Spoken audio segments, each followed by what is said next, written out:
There are rooms that aren't cold because of the air conditioning, but because of the eyes inside them. Evelyn Reed sat upright in the boardroom on the 42nd floor of Croft Legacy Systems, the headquarters of one of the largest medical tech corporations in America. Today was the final pitching session. She, representing Aurora Capital, had been invited to consider a $300 million investment in Aetherium, the AI platform Croft, touted as a breakthrough in diagnostics and the future of healthcare. On paper, this was a strategic meeting, but from the way they greeted her in the lobby to the glance that swept across the conference table, Evelyn knew this wasn't a negotiation. This was a test, and they didn't believe she had what it took to pass. The air in the room was thick with a chill no thermostat could measure. The massive glass wall behind Julian Croft III showcased all of Manhattan under the blazing noon sun, yet not a drop of warmth reached this space. Julian leaned back in his chair, tapping his fingers on the armrest like a conductor waiting for his cue. His two lieutenants whispered beside him, occasionally casting glances at Evelyn as though she were a student struggling to grasp a subject far beyond her depth. Evelyn didn't flinch, but inside her chest, something stirred quietly. A blurred image surfaced: an old garage in Brooklyn, flickering fluorescent lights, the scent of gasoline mingling with soul music from a battered radio, her father, Marcus Reed, kneeling beneath a Chevy Impala, hands smeared with grease, but voice steady. "You may not bear their name, but your mind, your resolve, that's what they'll have to respect, even if they don't want to." He hadn't said if, he'd said when, as if it were inevitable. And today, Evelyn extended her hand, carrying with it all of his sacrifices. She had just finished her presentation. Precise, sharp, a strategic analysis covering everything from market data to ethical risks in the product. A handshake was the next step of formal ritual, but to her, it wasn't mere formality. It was proof her father had been right, that the promise once made among rusted metal and flickering lights hadn't been forgotten. Julian looked at her hand. For a few seconds, he said nothing. Then he smiled, not with his mouth, but with a sneering flicker in his eyes. "Sorry, sweetheart," he said, his voice sweet as cold steel. "I don't shake hands with the help." No one in the room spoke, but the silence roared in Evelyn's chest. She didn't react immediately, held her posture for a few seconds more, then slowly retracted her hand. No furrowed brow, no protest.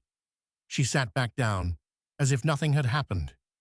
But inside, everything had shifted. No more hum of the air conditioner, no more light, only a cold clarity crystallizing within her. Julian Croft III hadn't just refused a handshake.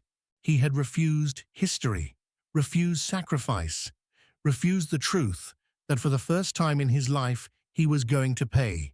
And Evelyn knew she was no longer just an investor. She was a witness, and she was going to rewrite the final version of this meeting, not with money, but with justice. Evelyn didn't need to do a thing. The refused handshake had already said it all. Julian Croft III had disqualified himself as a potential partner the moment he turned a courteous gesture into a public insult. And now he began to perform. "Ladies and gentlemen," Julian turned to the screen with a confident smile. "I'm thrilled to present to Dr. Reed our brainchild, Aetherium, a deep learning AI system capable of diagnosing and making treatment decisions better than any physician." The first slide appeared a glowing 3D brain, accompanied by intricate charts. A synthetic female voice began narrating the features of predictive diagnostics like it was pitching an educational toy. Julian waved a hand. "I know concepts like this might sound a bit lofty," he said, shooting a glance at Evelyn, "so I'll simplify things for everyone to follow." Evelyn didn't blink. But her mind had begun recording. She was no longer an investor listening to a proposal. She was analyzing, gathering data. Every condescending remark, every smug smile, every time Julian simplified things to make them easier to understand, became a fault line, a data point in the psychological profile forming in her mind. One of his lieutenants flipped to a performance comparison chart. Evelyn glanced, a flashy, colorful graph with no source axis, no statistical margin of error. The kind designed to impress someone who didn't know better. They thought she was an outsider. What they didn't know was that Evelyn had graduated in biomedical engineering from MIT, had written a thesis on medical data ethics before transitioning into investment. She had exposed 3 clinical fraud cases without ever raising her voice. She sat still, back straight, fingers interlaced, no nod, no smile, not a single expression of engagement. Yet that silence tapped a steady rhythm into the room's collective nerve. A software engineer fumbled the slide sequence. A product director stammered the same phrase 3 times. Julian began speaking faster, adding analogies, piling on metaphors. It started to sound more like a lecture to an MBA class than a pitch for a multi-million-dollar investment. Evelyn still said nothing, but she knew the silence had started working. There was no need for confrontation. She simply had to let them speak. They were drafting their own indictment line by line, floor by floor, with every hollow burst of pride. And she, the only one who hadn't spoken, was the one holding the pen. And that's when Aetherium begins to learn from each case, each symptom, each margin of error. Julian raised his hand, sweeping it lightly through the air, as if holding a crystal ball. The slide displayed a steadily rising curve, processing speed, accuracy, predictive capabilities. The whole room nodded, just as they had rehearsed dozens of times before. Julian smiled, a familiar closing flourish. But this time, there was no applause, no approving nods.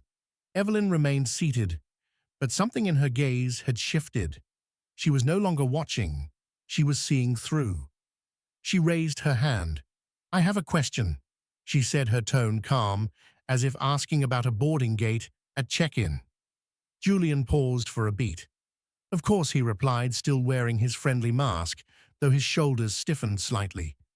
"Could you go back to the previous slide?" she asked. The slide rewound. The chart reappeared. Evelyn stood up. No laptop, no notes.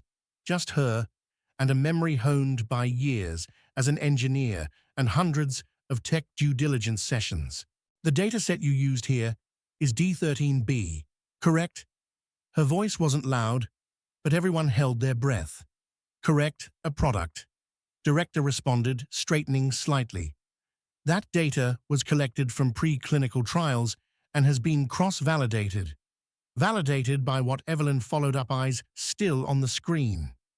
"Because according to the FDA's public records, D13B was rejected 3 months ago for lacking critical demographic representation. No patients over 60. No Latinx representation. And an error rate in the black population twice the allowable threshold." No one spoke. "So I just want to understand," Evelyn continued, her voice steady, never rising. "You're marketing a healthcare AI platform that hasn't been trained on the majority of real-world patients, and meanwhile, you call it a revolution in medicine." Julian looked like he was about to speak, but Evelyn had already stepped closer to the screen. "This isn't a minor oversight," she said. "This is a foundational flaw. It's negligence dressed up in PowerPoint effects. It's a system that could make harmful decisions for millions of patients, and you're calling that progress." One engineer flipped open a laptop. Another pulled out a phone. The tension surged like a tide, and for the first time, Julian said nothing. His lips pressed thin. He looked at Evelyn as if seeing a test he'd never studied for. Evelyn returned to her seat.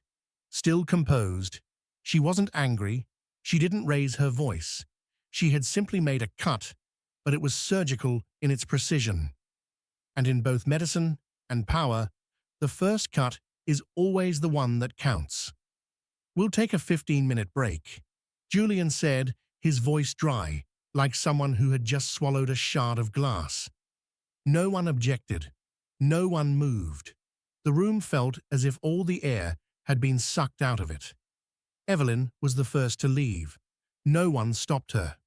They were too busy scrambling to contain the truth that had just been exposed.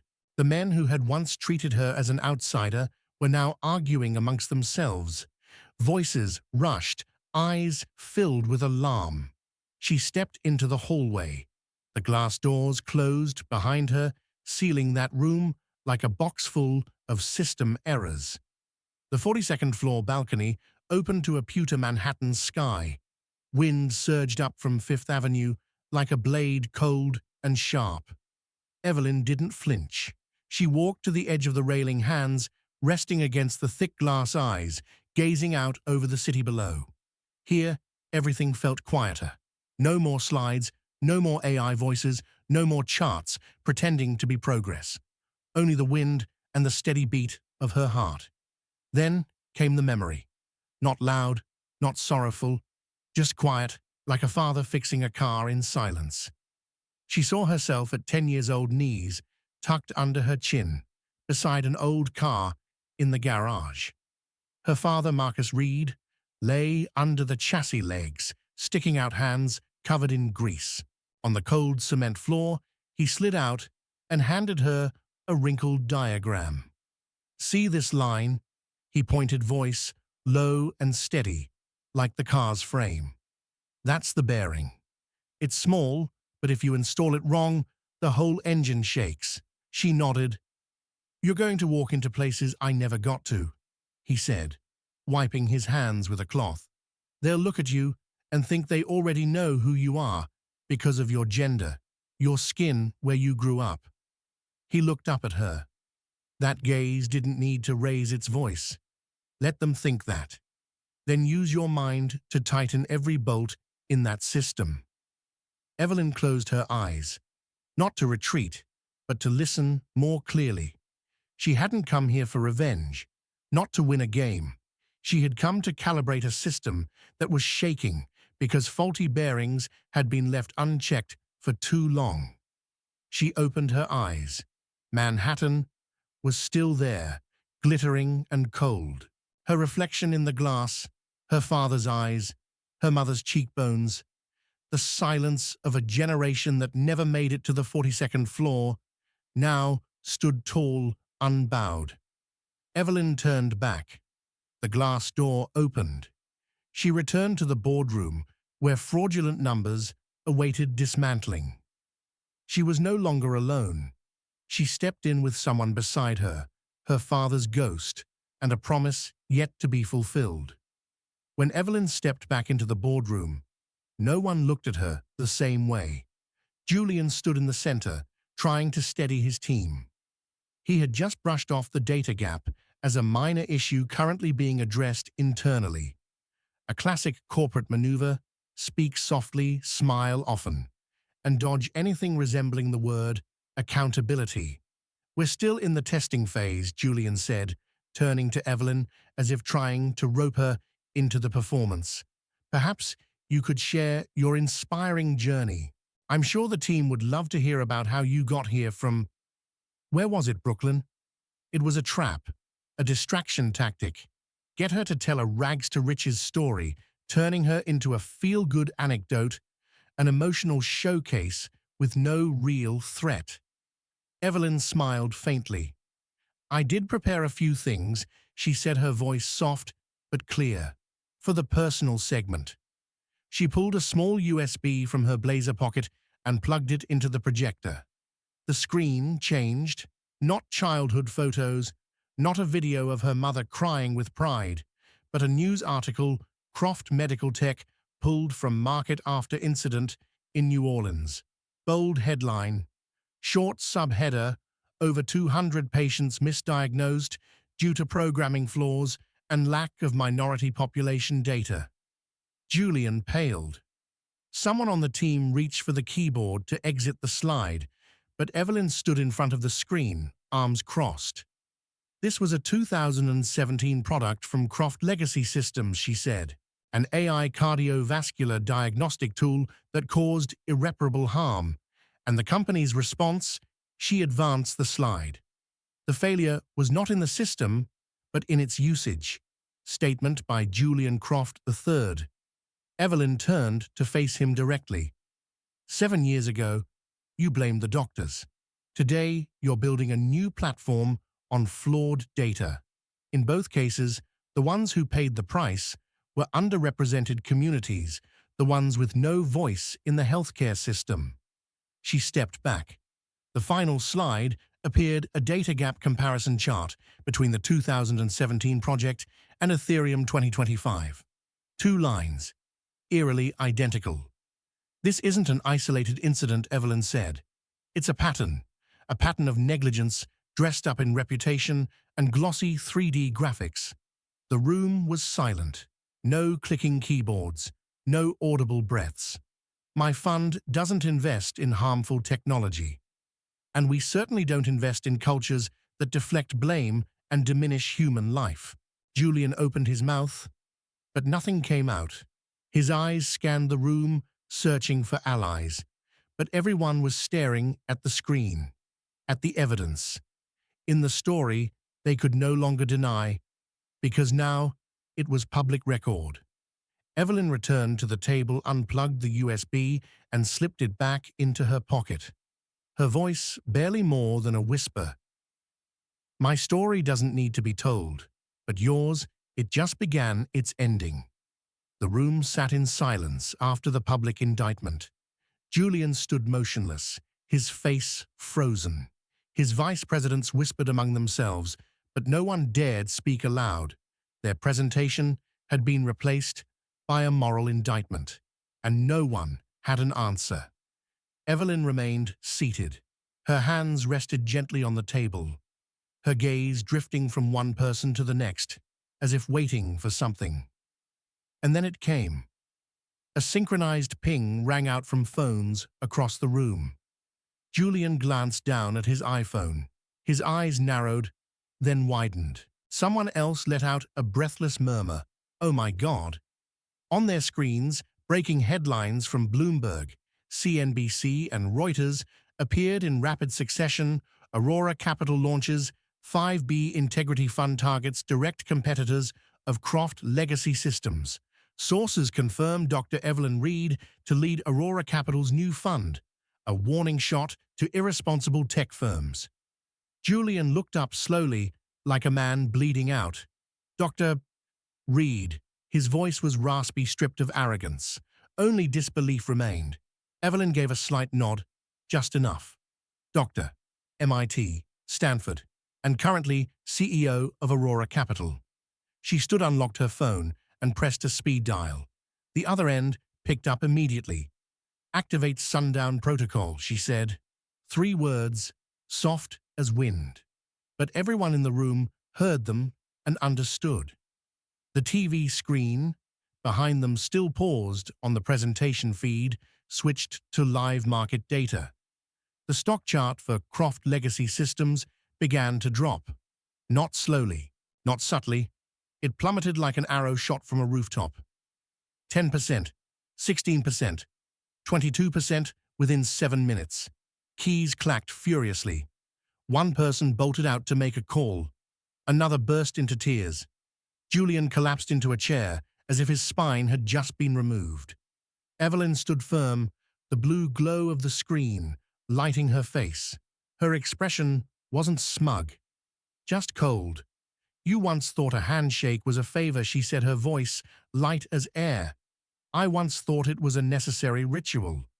But now I realize sometimes the best way to change a system is to stop extending your hand. The screen flickered. A red banner appeared, trading halted, Croft Legacy Systems, CRFT, volatility, stop triggered. Croft had fallen. not by a stronger rival, but by a woman they once deemed not enough. Evelyn looked at Julian one last time. No hatred, no pity, just an ending and a truth that could no longer be denied. The boardroom was no longer a meeting room. It had become a crime scene. An assistant was desperately trying to calm someone down on the other end of a phone call. A CFO, pale-faced, cursed under his breath while frantically searching for a copy of the contract. Everything was collapsing in silence, the kind of silence unique to the world of finance, when truth is no longer deniable. Julian Croft III stood up, not with the composure of a man in control, but with the posture of someone trying to salvage whatever scrap of dignity remained. He walked toward Evelyn's hands, extended bloodshot eyes, trying and failing to appear composed. "Dr. Reed," he said, almost pleading, "I think. Perhaps we can renegotiate. Maybe find a way to rebuild. If you would."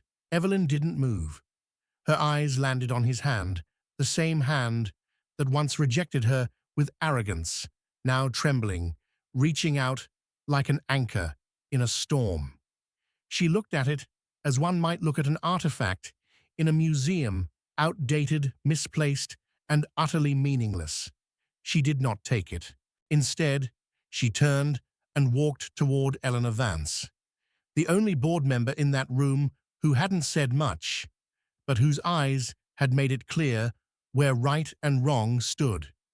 Eleanor, her silver hair framing a time-worn face, rose to her feet like she had been waiting for this moment all along. She wasn't the most powerful person in Croft, but she was the only one who had silently bowed her head when the truth came to light. Evelyn stepped closer and extended her hand. "Mrs. Vance," she said, her voice soft but ringing clear. "A true legacy doesn't lie in a name. It lies in what we choose to keep and what we're brave enough to change." Eleanor's eyes welled with tears. She said nothing, just reached out and gripped Evelyn's hand, firm, steady, and real. The entire room held its breath. That handshake between a black woman once denied and a white woman who had inherited a broken system became the clearest symbol of transition, of reckoning, and of beginning. Julian stood frozen. His hands were still suspended midair, useless and hollow. In less than an hour, he hadn't just lost his company, his stock, his reputation. He had lost the one thing he believed was untouchable, his place above others. Evelyn turned to him one final time. No anger in her gaze, no triumph, no pity, just a statement of truth. True power isn't about who you refuse to shake hands with. It's about who you choose to stand beside when everything falls apart. 1 year later, no boardrooms, no big screens, no dark suits or flashing stock tickers. Just the soft morning light gently spilling across the campus of Howard University, where red brick walls had witnessed decades of delayed dreams now opening up to a new one. Evelyn Reed stood on a modest wooden podium in the auditorium. She wasn't wearing a suit, just a light blue blouse with sleeves casually rolled up, her hair flowing freely. In front of her were young faces, first-year engineering students, full of curiosity and doubt, just like she once was. Behind her hung a simple banner that read, "Marcus Reed, Engineering Scholarship, for those who build differently." A young woman rose as her name was called. She wore a gray hoodie, clutched a worn-out notebook, eyes wide with disbelief, as if she couldn't understand why she had been chosen. Evelyn smiled, stepped down from the podium, and walked toward her. "Did you know," Evelyn said, "when my father taught me how to read mechanical schematics, he once told me, 'You'll fix machines I've never touched. But the most important thing isn't fixing them. It's refusing to repeat the design flaws of those who came before.'" The young woman nodded, choked with emotion. Evelyn extended her hand. There were no cameras, no reporters. No one saw the gesture as political. But it was still a handshake, and this time, not for recognition, not for negotiation, but for uplift. The camera paused on their hands, a grip between two generations, two skin tones, two circumstances, joined by a shared goal: to build a world where integrity is not a minority. The young woman took Evelyn's hand. No trembling, no hesitation, only belief. The story began with a rejected handshake and ended with one that empowered. A perfect circle. No triumphal music, no confetti, but strong enough to reshape the future. True power isn't standing above others, it's lifting them up. And sometimes a simple gesture, the right handshake at the right moment, can open the door to an entire generation of justice. This story began with a handshake denied and ended with one that gave power. Evelyn Reed didn't just reclaim respect for herself. She rewrote the rules and left behind a legacy where power isn't used to crush others, but to raise them. If you believe the world needs more Evelyns, if you've ever been silenced, underestimated, or are trying to turn your silence into strength, drop a comment and share your own story. Like the video if it moved you. And most importantly, don't forget to hit subscribe to Toch Story and turn on the notification bell, because we'll be bringing you many more stories that will make you cry and then rise stronger than ever.